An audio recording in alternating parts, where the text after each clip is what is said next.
இப்போ வந்து பாருங்க, இதான் என்ட்ரன்ஸ். வாங்க போற வழி காணுங்க.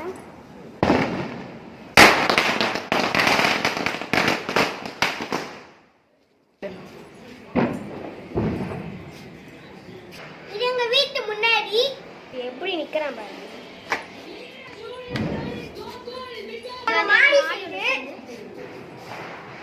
பாத்தீங்களா, இந்த ஓட்டில 3